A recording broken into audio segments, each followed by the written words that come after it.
Welcome to Fuzzybutts and Friends. Well, as much as it drives Fuzzybutts all over this world absolutely nuts when they hear me say it, I am the host of this show, your big dog, and we're happy to have back with us this week Ginger Morgan. She's the executive director of the Puppy Up Foundation. Ginger, how are you? I'm doing well, and I'm so excited for 2023 and what the things that we had planned for Puppy Up. So everybody keep tuned because I'm sure that I'm going to be adding that in my intros. Yes. Happy 2023 to you too as well, and to our audience. It's the start of season 2. It's going to be a great season 2. We have a bunch of things planned in store. As always, you can find us on your podcast platform, Spotify, or iHeartRadio. We have our YouTube channel. I don't plug that enough, Ginger. I need to do that more often. Yes, you do. It's fuzzybutstudios.com where you can watch this or listen to this on your podcast platform. Well, we're starting off 2023 with lots of important, critical topics, and this is one of them. And I got to tell you, Ginger, this is a tough topic for me. And doing my due diligence and research on it, it's just so tough and painful, but we have to do it. It's incumbent upon us, to our audience, to cover. I think this is perhaps one of the most important issues of this year and going forward. On that note, it is a pleasure to have with us today on Fuzzybutts and Friends Shannon Kieth. She's the executive director of the Beagle Freedom Project. Welcome to Fuzzybutts and Friends, Shannon. Thank you for having me. Appreciate it.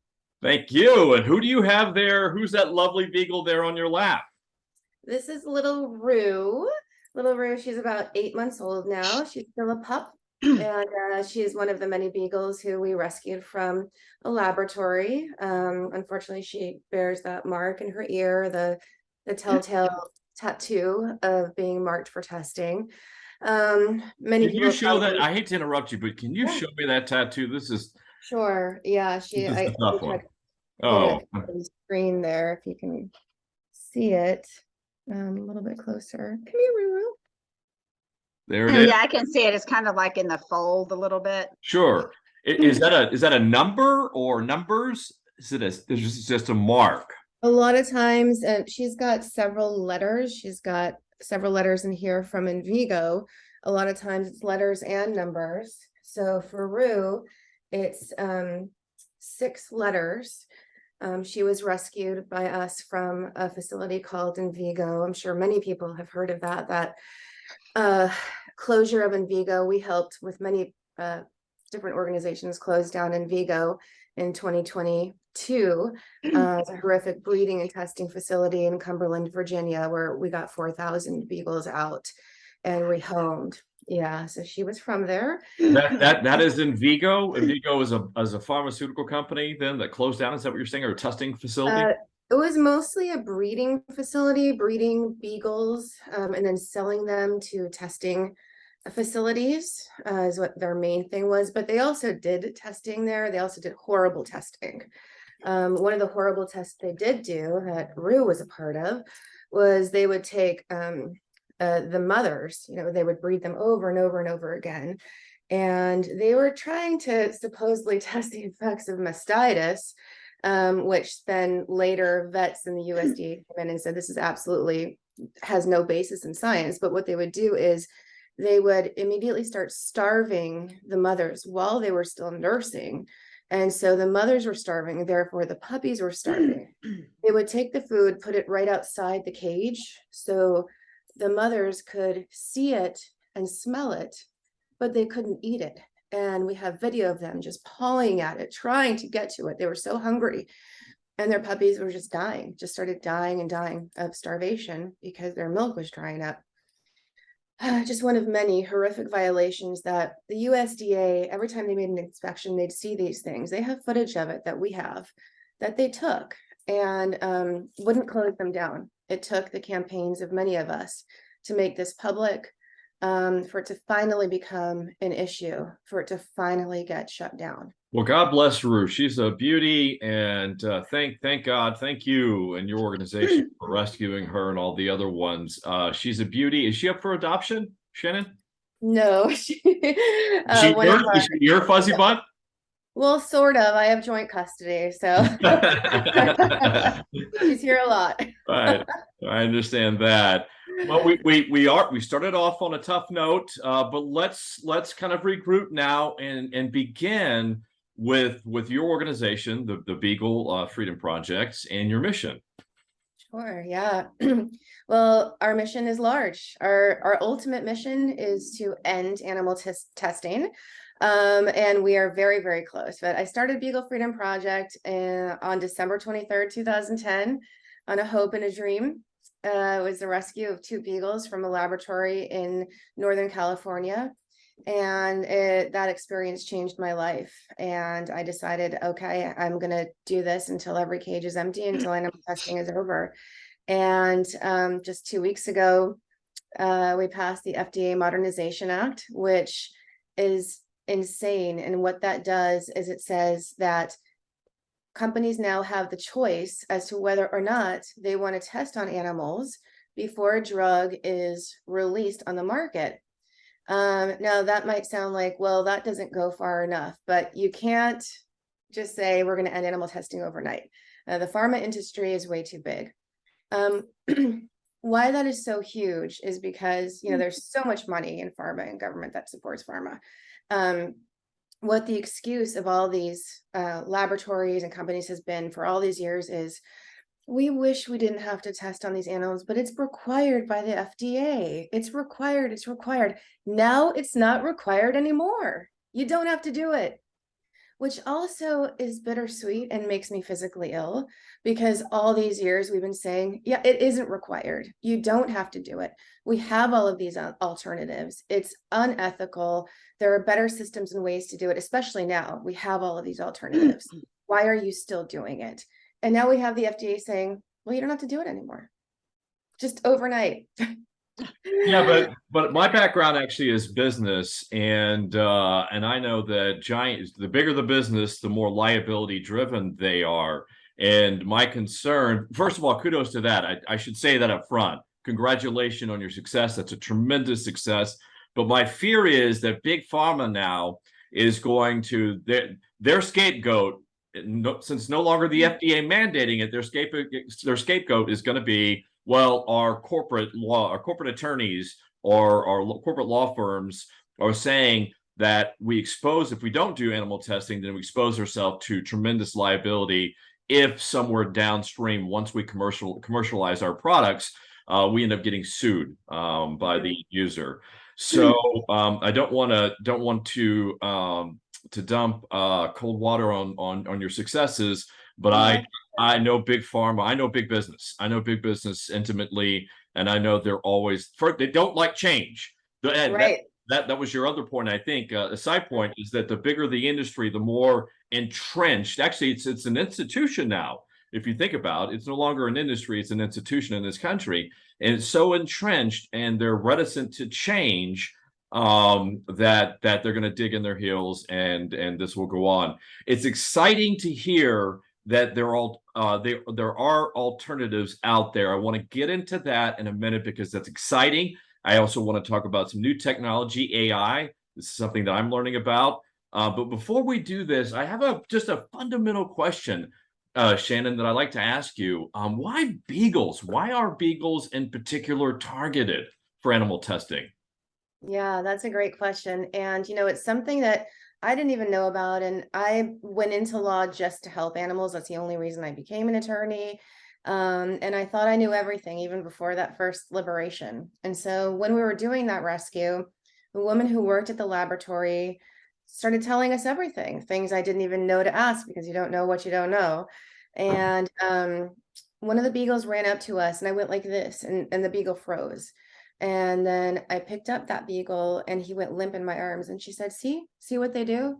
That's why they use them, because they're so docile and forgiving. And so it's not, I didn't mean to interrupt you, my apologies. okay. Yeah. So it's not of a scientific nature that their genetics are a better comparable model to humans? No, Wow. it's simply because they just randomly chose this breed as being a very friendly, docile, and forgiving breed, and being a good size for living in a cage. Imagine if we did that to humans, that we targeted one particular group specifically because we knew they wouldn't cause a problem and they would let us do anything to them. That's frightening. That's shocking. I also apologize. I didn't know you were an attorney, so I'm speaking to an attorney. So did you get your law degree specifically because of this cause, for this cause?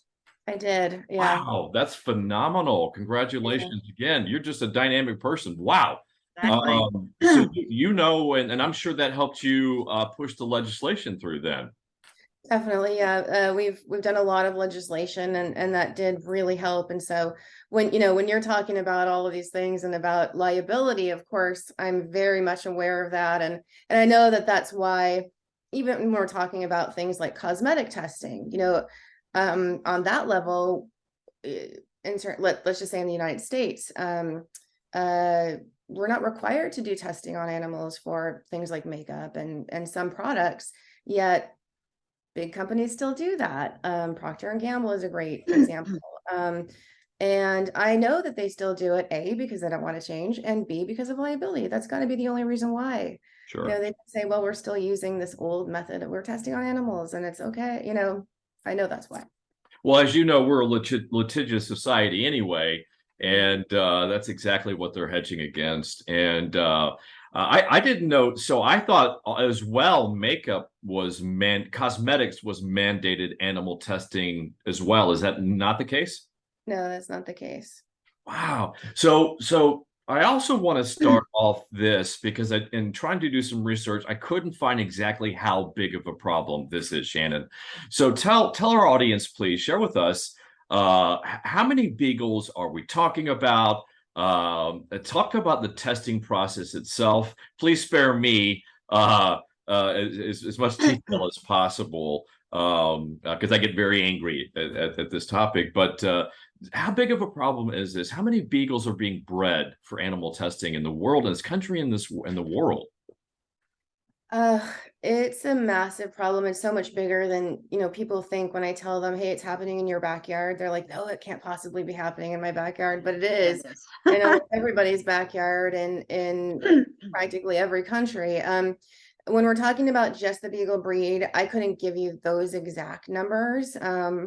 Also because they fluctuate all the time, and beagles aren't the only breed being used. They're just the primary breed being used. Oh, so there are other breeds being used as well. Okay. Right. So I called this organization Beagle Freedom Project because they're the primary breed of dog being used.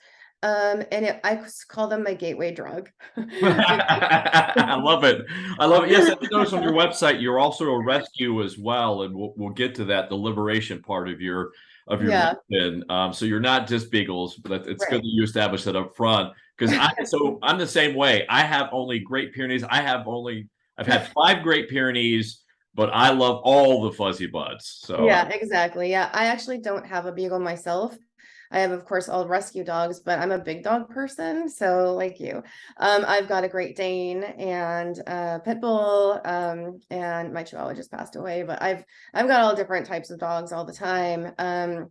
But yeah, so the testing industry will test on any dog, but mostly the breeders, like the huge facility breeders like Marshall Bioresources and Ridgeland, they use beagles and they trademark their dogs. So they will use specific, what they call mongrels. Mongrels are hounds or hound mixes. So they specifically will use hounds and the larger hounds for like medical devices usually, and like big types of organ things, and beagles, and then different breeds for different things. Like we have in 36 states here in the US, it's still legal to do pound seizure, meaning that shelters sell their dogs and cats to laboratories for testing. So we've rescued every single kind of dog you can imagine from laboratories. So these dogs were probably somebody's companion where they got lost and never got reclaimed. And oh my gosh. Mm-hmm. I guess I heard rumors of that. That's why I like hit my face like that emoji, like but I didn't really, I thought they were just rumors, because years ago there was, something going around in this city, that people were stealing dogs and selling them to people who were going to do research on them. I'm like, that's just crazy. Who does that? I should have known that it was true. I just, there are some things I just block out of my mind. Yeah, because you just can't believe that. Yeah, those were the Yeah. bunchers, licensed by the USDA Class B dealers. And that still goes on. And it goes on here in 36 states. It's completely legal. But we actually just did a rescue in Mexico of these dogs. We have them here right now, and they're very sick, unfortunately. There's no regulations there. But last year we did several of those rescues in Texas. So walk us through the so we don't know how big the problem is, but it seems very sizable. And Vigo was 4,000 beagles. Is that what you said? Right. And are there other giant animal testing facilities out there? Yes. Many more? Right. So actually that was just one location of Vigo. That was the biggest one because that was their breeding facility in Cumberland, Virginia. But they, excuse me, have other facilities as well that we're trying to target and close down. So there are large facilities all over. It's easier to get to and find out about the taxpayer funded facilities because the USDA and the NIH, they're required to post that information online. It's harder to get the information on the CROs, which are, the private facilities. We can get them, but it's difficult. Those are the ones that are hidden in strip malls that are, next door to your UPS facility that are just blocked out windows and things like that. But we know a lot of those. And so we don't know kind of the half of it, right? Those aren't necessarily required to be out there if they're not funded at all by any public, money. So that's why it's a very also secretive and hidden industry. It's disgusting because they're doing things that we should know about.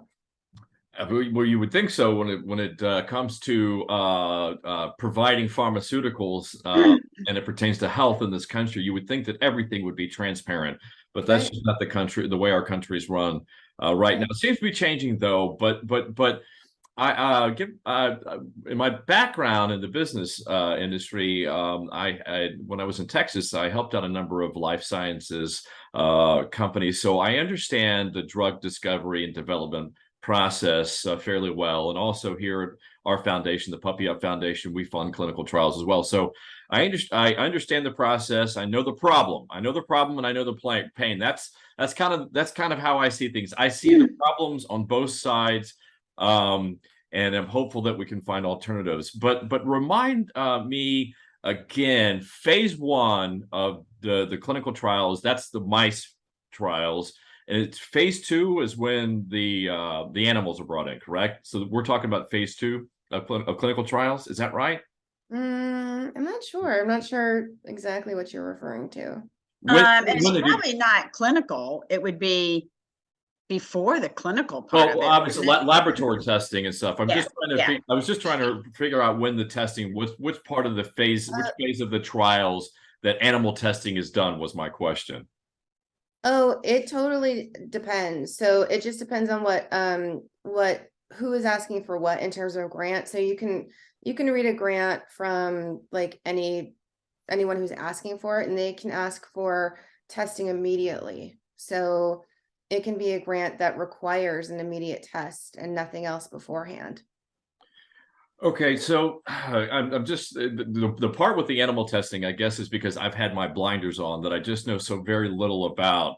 What is it? What is it? Is there talk to us about the actual testing part of itself? Is there any limitation to what they can test on dogs? Are there regulations to that? Can they test anything? Are these dogs tested for lifetime and then euthanized?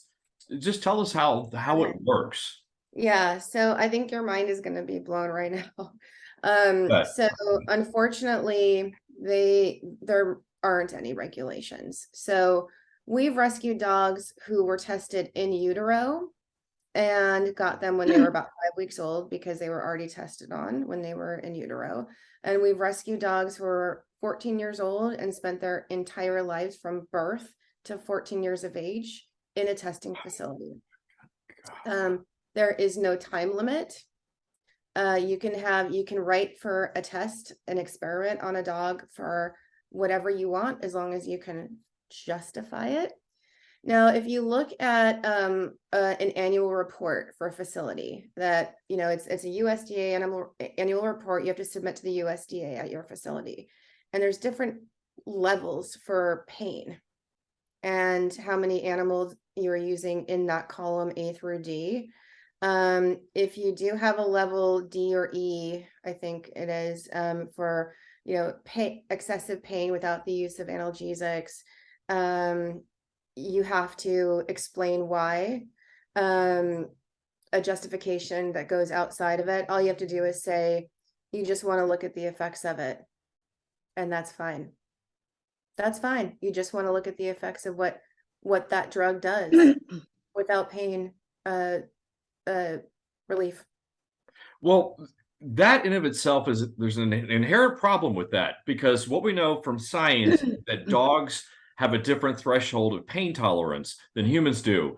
It's the predatory instinct, right? They don't want to be limping because they're going to get predated and so on and so forth. So, and we also see that a whole lot in cancer. The point at which a dog becomes symptomatic, the cancer is almost always fairly well advanced, and in many cases there aren't any treatment options. So a dog, trying to measure pain tolerance in a dog using whatever, I guess, visual cues or whatever they do, is inherently flawed itself. Yeah. It's In fact, shocking. I'm sorry. No, go Yeah. ahead, please. I was going to say. I literally just read an article from Science Mag talking about that, because they were talking about these great new alternatives, and how this is great that we're able to use these alternatives because they're far more predictive and they were talking about dogs than using a dog, because they don't show those they were talking about headaches, some kind of a headache drug. They don't show the effects of headaches like humans do. Yeah, but it would also seem that the data that you're getting that would also be skewed, though, because at the time at which a dog elicits pain or demonstrates pain, a human would demonstrate pain a lot earlier than that. So it just seems like that their model is all inherently flawed, I guess, is where I'm going with that. Well, I don't want to dwell on that, because obviously all of this is inherently flawed. We're trying to change it. One thing I did want to disclose, and I did want to point out to you before we go on, is that the Puppy Up Foundation prides itself in that we don't fund any animal testing at all in the clinical trials. You really don't have to in cancer in dogs, because we know there's a very large population, 6 million a year, I think, new cases of cancer in dogs a year. So the dogs that are part of our clinical trial have cancer. They want to sign up because typically there's no therapeutic pathway for them. But before we get into all alternatives, though, there's a term that so basically they will use a dog until, I think the term I found on your website was experimentally spent. Is that the term that they use? Yeah.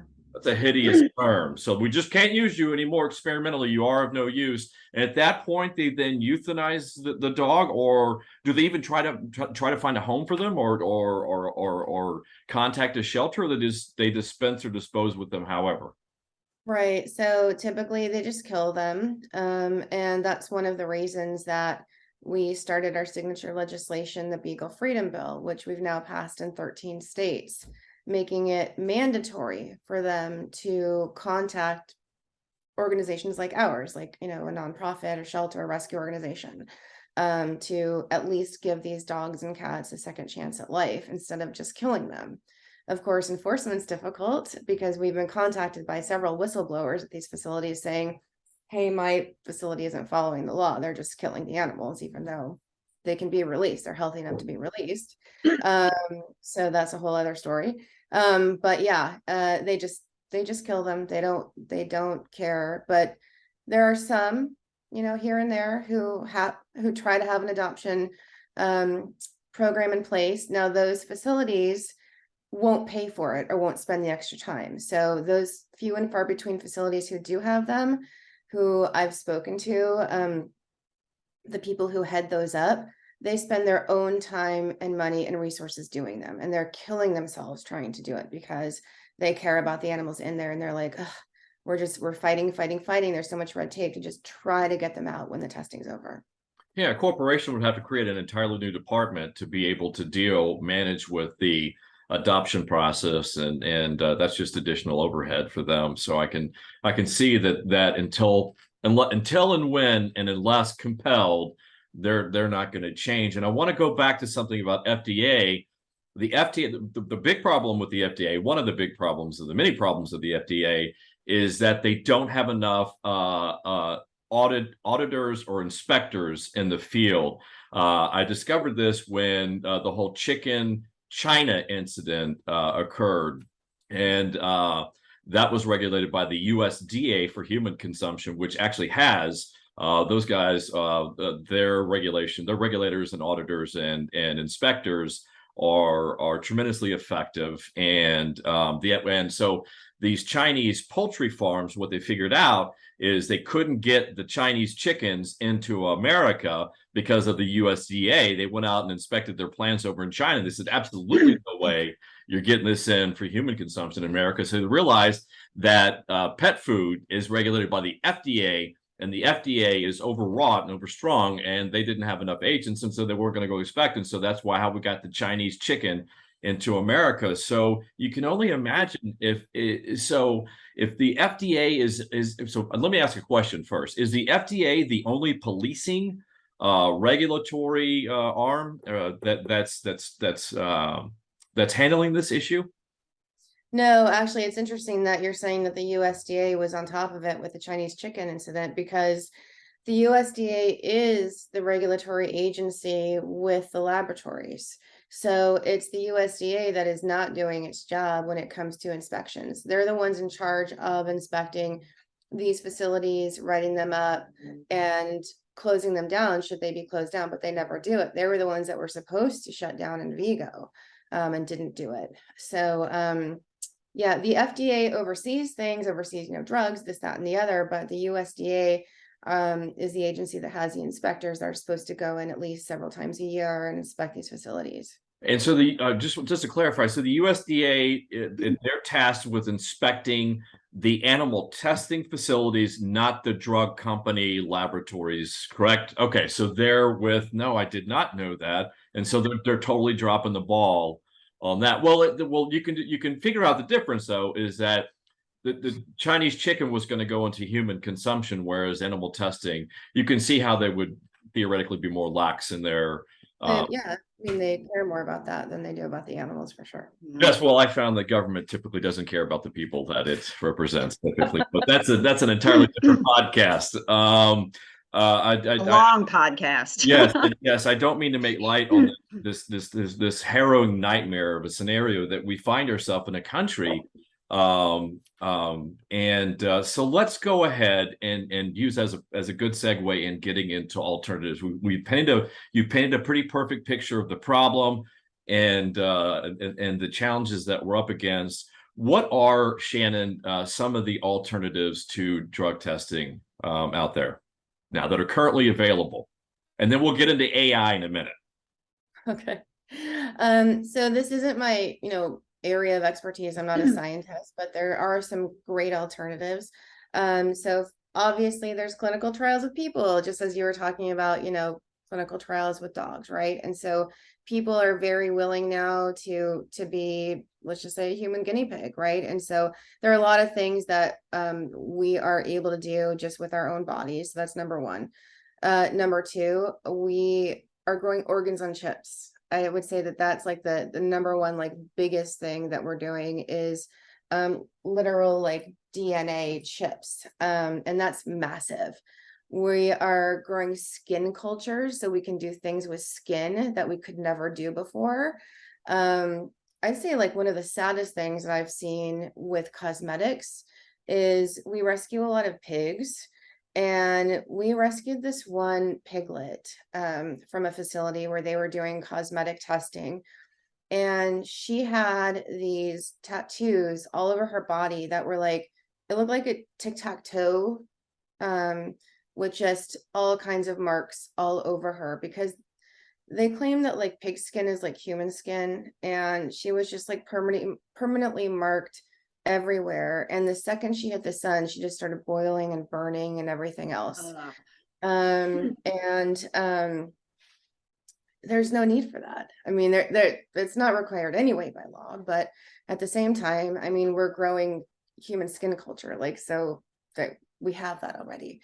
We have great computer model simulations. So just those things alone, there's so much we can do. I mean, we're growing organs. Right, right. Just Right. I when I was in business in San Antonio, Texas, and the tech and biotech industries, there's Brooks Army Medical Center, BAMC, and I first started to learn about the extent of animal testing back then because BAMC is well known for their burn research, and as it pertains to humans, and so my understanding back then was they were actually using pigs to understand burns, how to treat burns, which to I me, knew I didn't want you to finish that sentence. I knew yeah. it. So I don't know if that's what they were doing. If that's the extent, does that happen? That's how my mind went? That's where my mind went back then, and I never followed up, and certainly had nothing to do with any of the technology that was coming out of there. But do they do that? Is that something that they actually do? Yeah. Gosh, that's just unimaginable.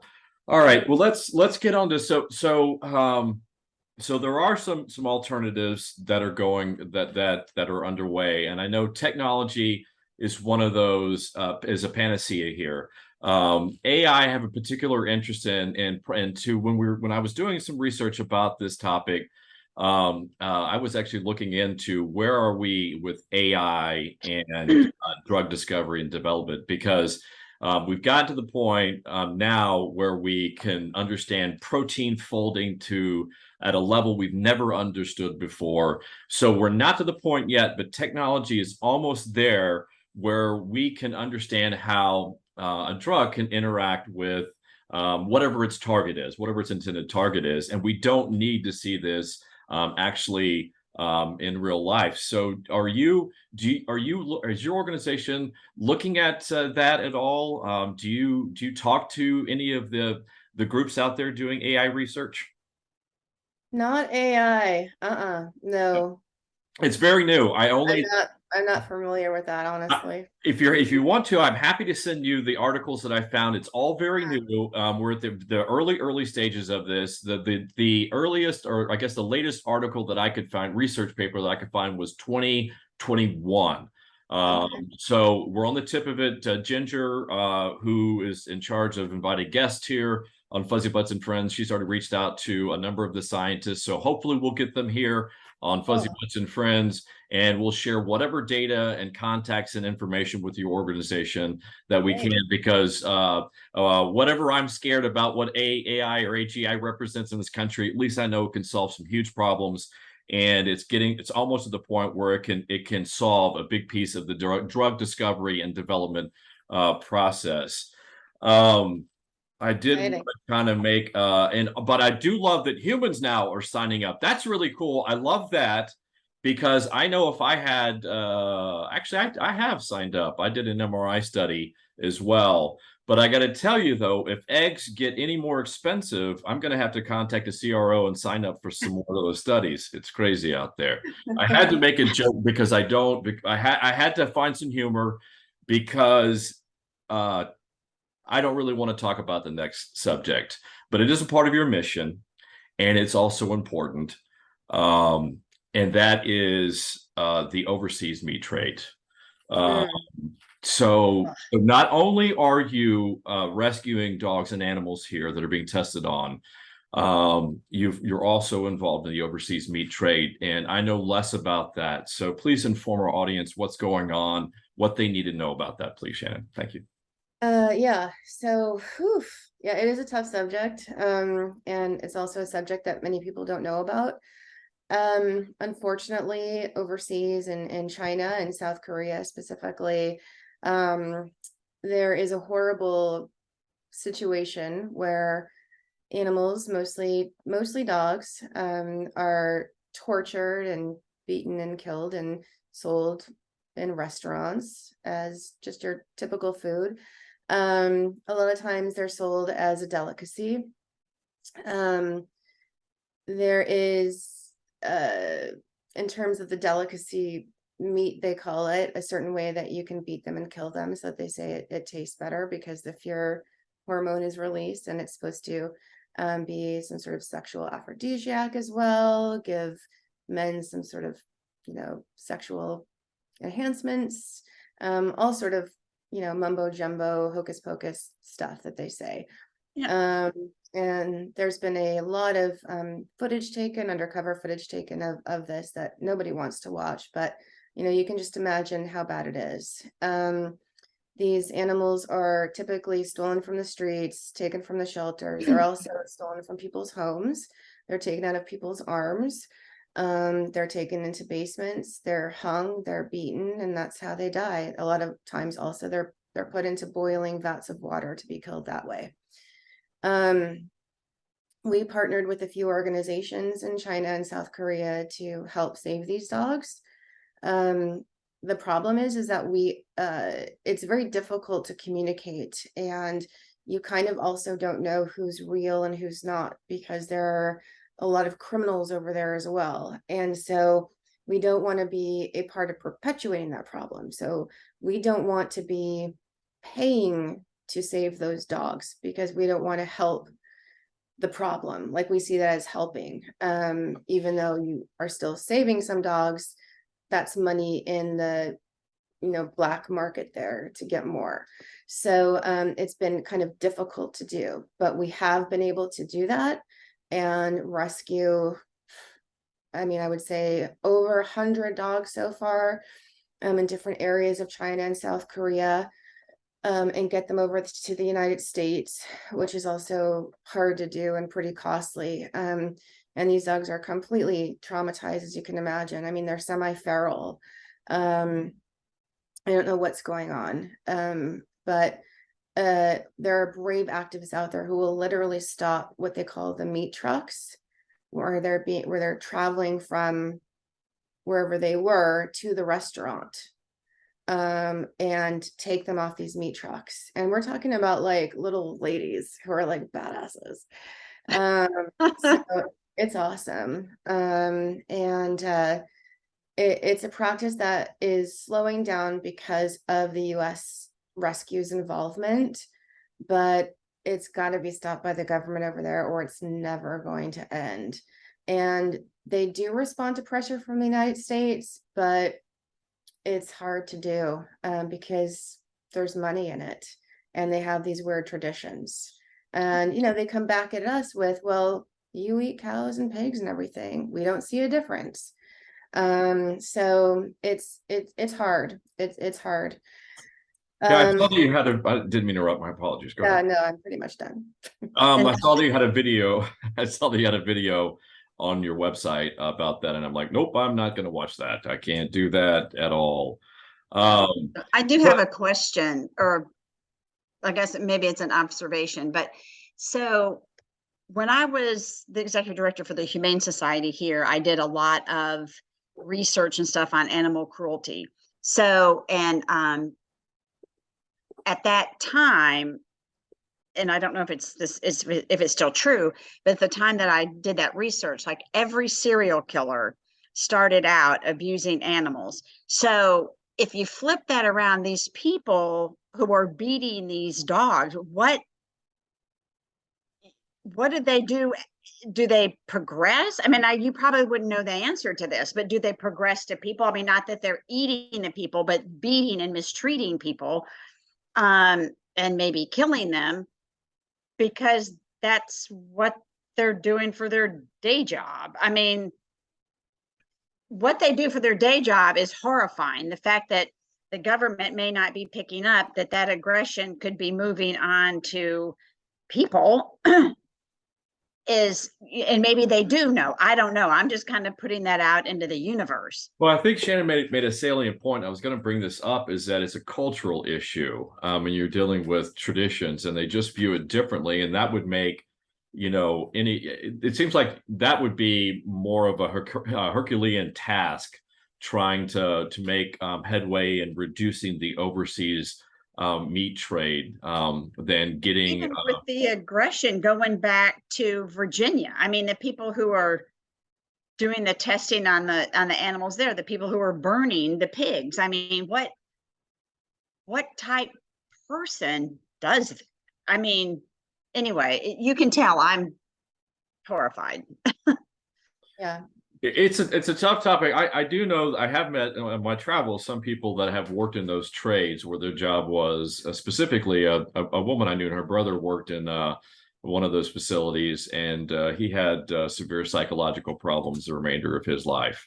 So you'd have to think, unless it's normalized, you'd have to think that anyone who does that is going to receive some type of significant psychological damage, or they have something. I get where you're going with this, Ginger, that if they could do that and sleep well at night, there's just probably something wrong upstairs with them. And I would imagine there's some truth to that. Well, a lot of domestic violence started with, you know, whoever the abuser was, they started with an animal. Right. But what I love, one of the things that I love about your organization, Shannon, is that education is a big part of your mission. And from what I was reading from your website is you're starting them very, very young. So you actually go to schools and you educate children about this, because that's where it needs to start, Ginger, is that to prevent this Exactly. whole cycle of psychosis or whatever it is, sociopathy, then you need to start with the kids and educate them. So tell us about your program, your educational program. Yeah, it's so important. So we have a BFP Kids educational program, and we do like Zoom in the classroom type thing. We've spoken to classrooms of various ages of kids and from all over the world, India to Indiana. Whoever will sign up, we do it, and they love it. It is the best, and it's so rewarding and fun. We talk, depending on the age of the kids, we talk about anything from how to shop cruelty free and what that means, and how to be kind to animals, and what we do and how they can participate. We have little programs for them that we send to their school and to their teachers, ways that they can make a difference themselves in their everyday lives. And they even, kids these days, they have their own cell phones and iPads, so they can use our app. We have an app called Cruelty Cutter, which is free, and it helps you shop cruelty free. So the ones that are old enough, they go home after our classes, and they scan everything in their house, and they email us, and they're like, we can't believe it, nothing's cruelty free, we're gonna go shopping and replace all it. And their parents are like, thanks a lot.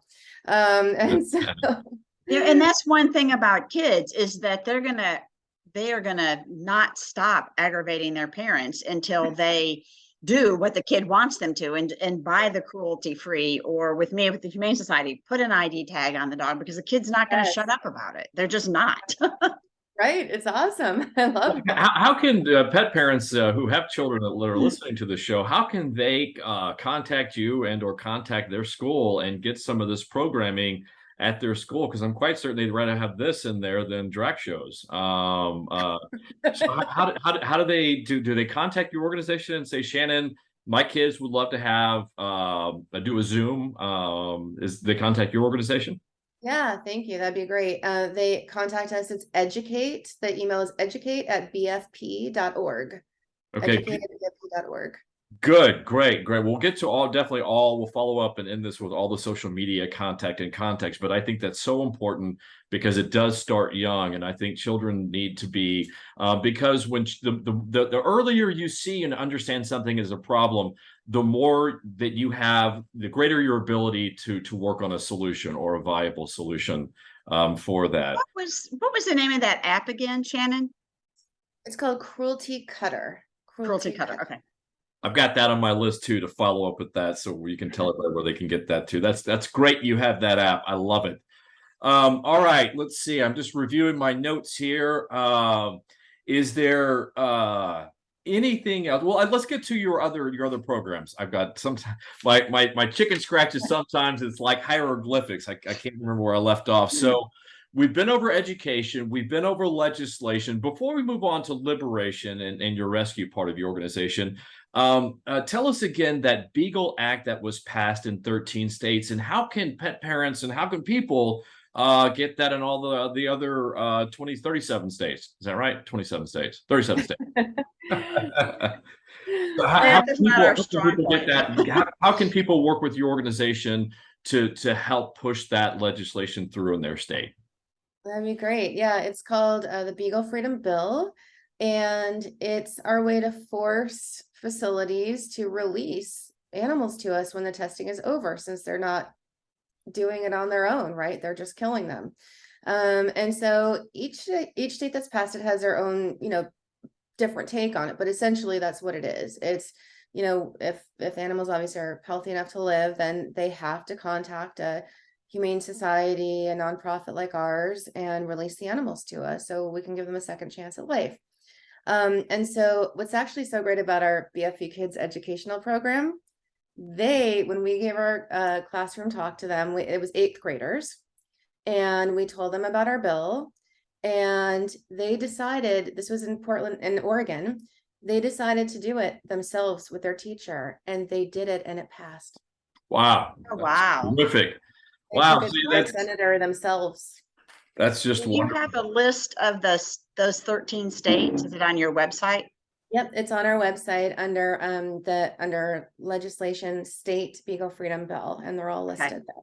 Now, Okay. I know just like everyone has a different Amber's law that are every state has their own derivation of that, or own version of that. So I get that, but all of these bills in all the 13 states, do they have to surrender? Is it mandatory for them to surrender the beagles or dogs to your organization, or can it be any qualifying rescue?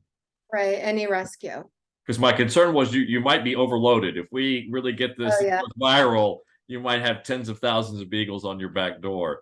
A thought I had is with if you actually if you ever do in live events at schools, you should bring some of your beagles that need to be adopted, because there's nothing better than having kids coming home with a beagle, taking home a beagle to their parents.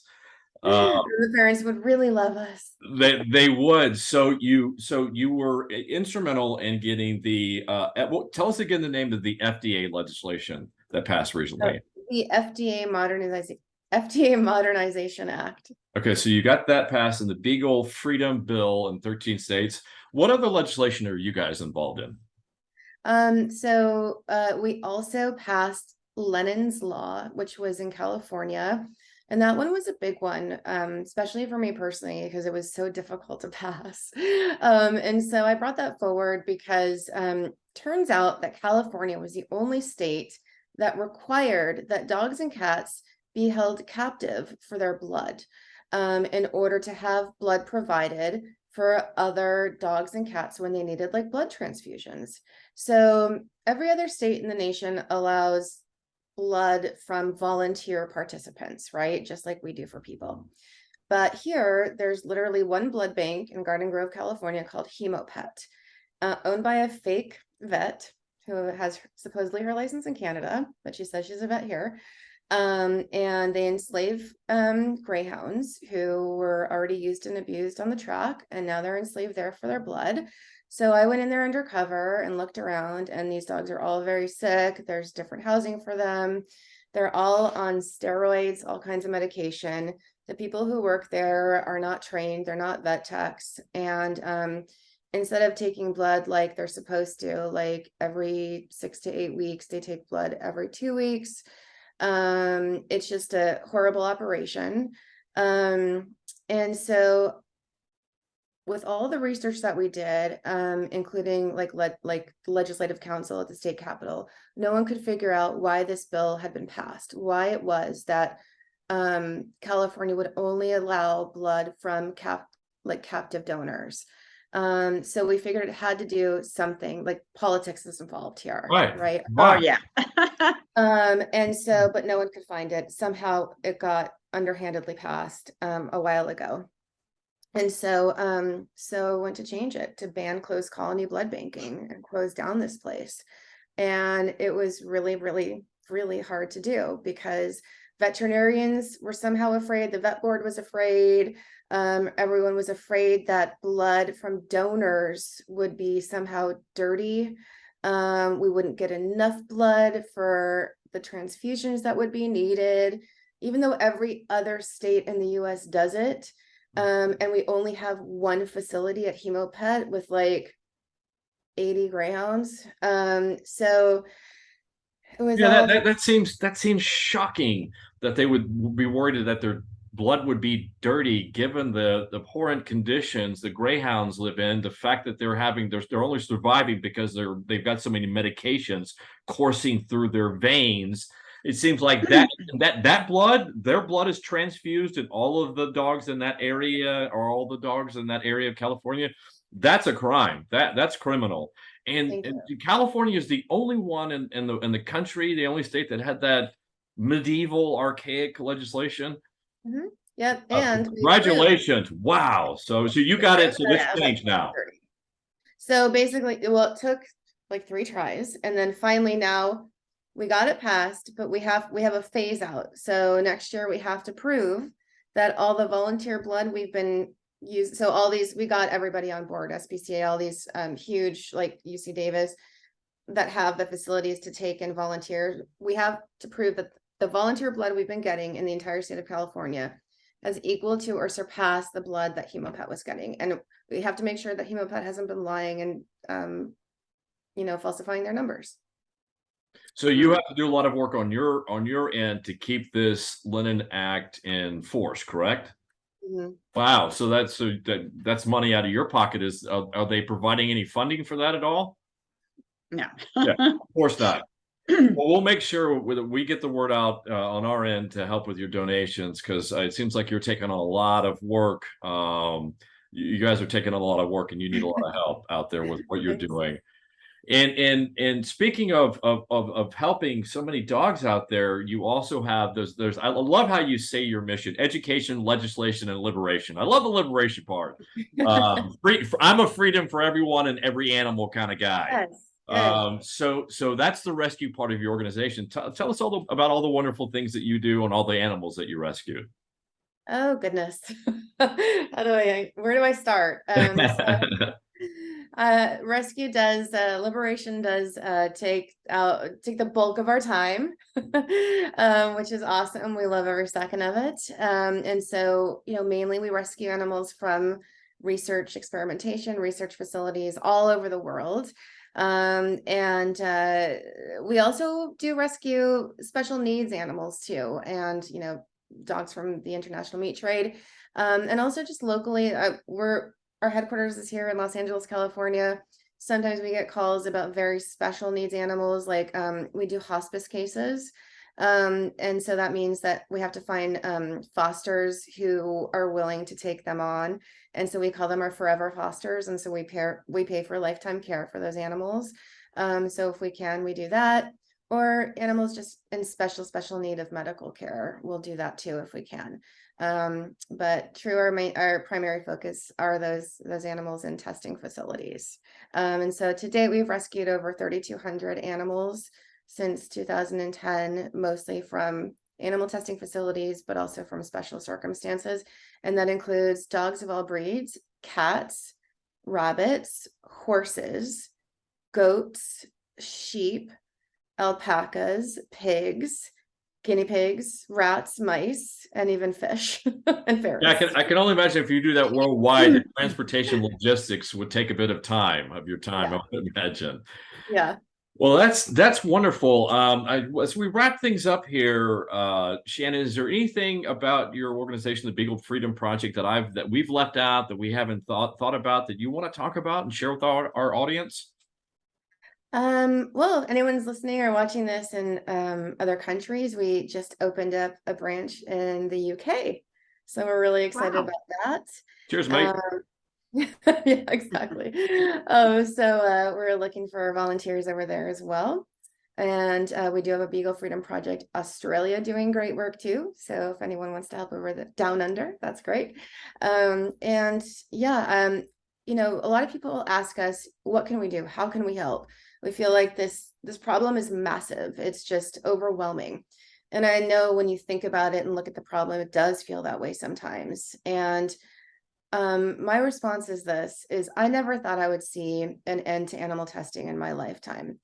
And I can't believe how close we are right now.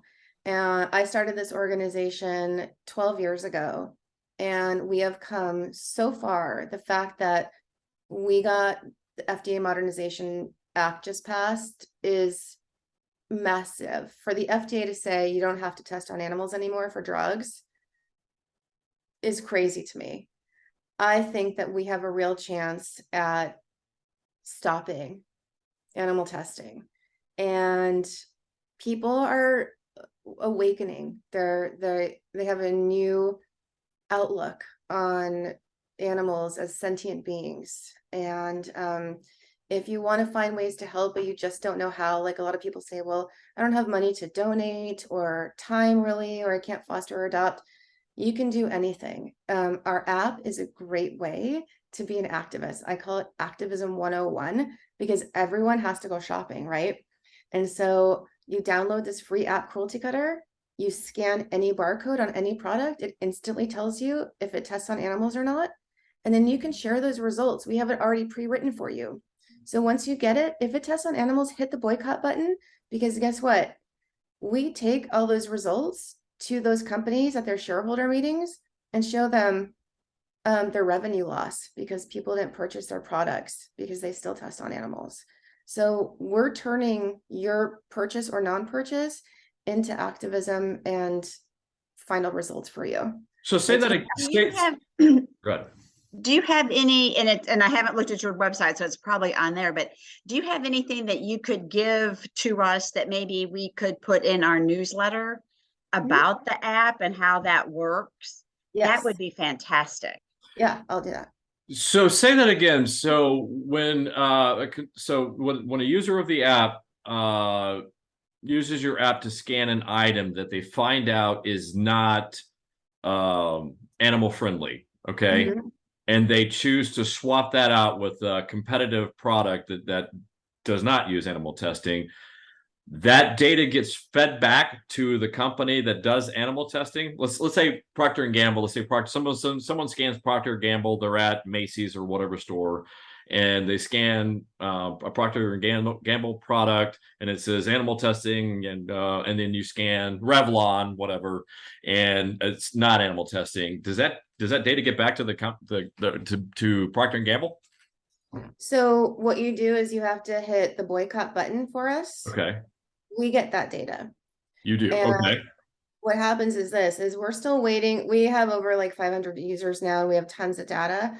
We want to wait like another year or two. Right. And once we have the amount of data we want, we're going to purchase like a teeny bit of shares in those companies where we have the most data, go to their shareholder meetings to show them the revenue lost and users of just our app because they still use animals. Yeah, that's one of the many things we're doing. That's very important data, as you know, to change a corporation. Is you have to quantifiably demonstrate how it affects their bottom line, their top line, and their bottom line. In some cases, so that's very important data. And you're right, you need to get more and more data. So we definitely need more users on this Cruelty Cutter app out there for sure, because that's how big corporate America makes their decisions. That's just a lot of information. Anything else? Any other message that you have out there? Final message to pet parents, Sharon?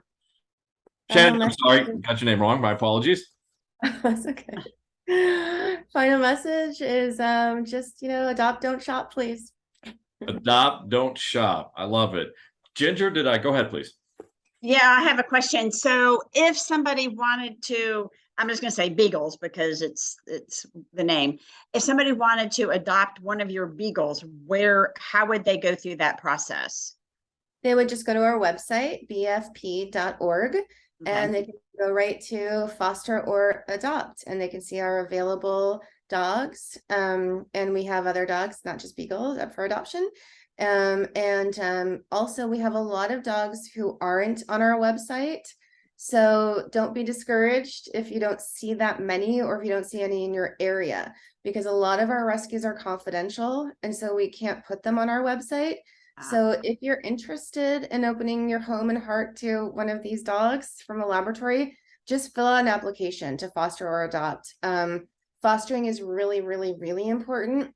And even if you're interested in just adopting, do a foster application, because fosters typically end up adopting anyway. Oh, And yeah.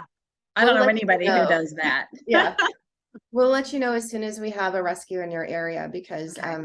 like I said, a lot of times we don't put them publicly on our website.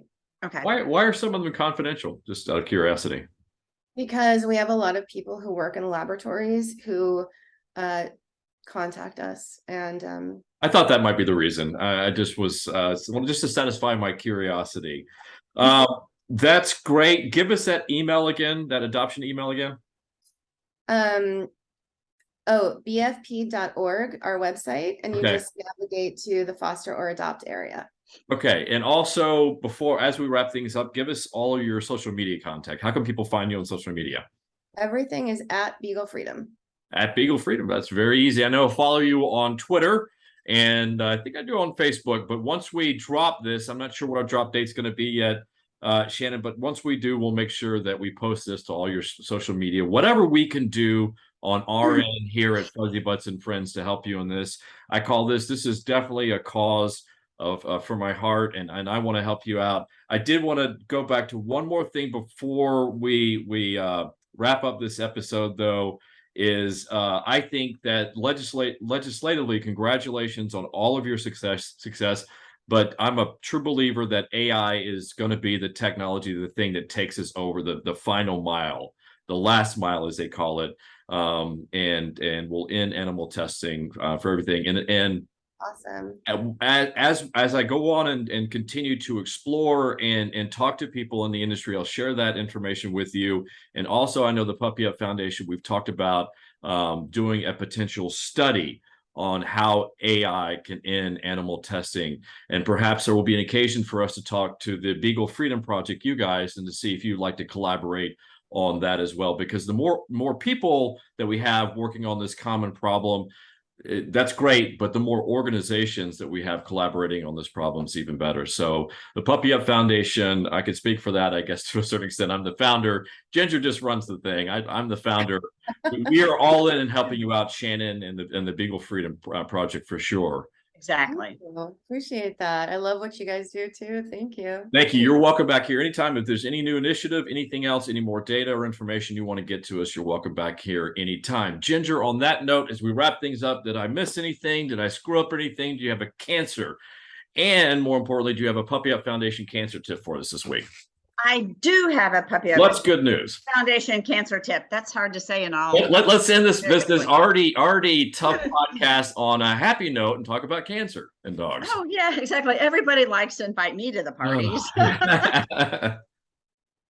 my tips this week are it's on hemangiosarcoma, which is hemangiosarcoma. It affects the blood basically and blood vessels. There are very few early signs of hemangiosarcoma, unfortunately, and it typically gets the spleen, the liver, and the heart. So just if your dog has any of these symptoms, see your veterinarian as soon as you can. Do not pass, just pass the go. Don't stop at any stop signs on your way. Just go. So some of the signs are nosebleeds, slow wound healing, exercise intolerance. They don't want to walk as far as they used to, difficulty breathing, abdominal bleeding, which you wouldn't know except for the stomach might be distended, and also if your dog's gums are real pale. So it might be good to check what your dog's gums look like normally to know what they look like when they're pale, because that took me a while.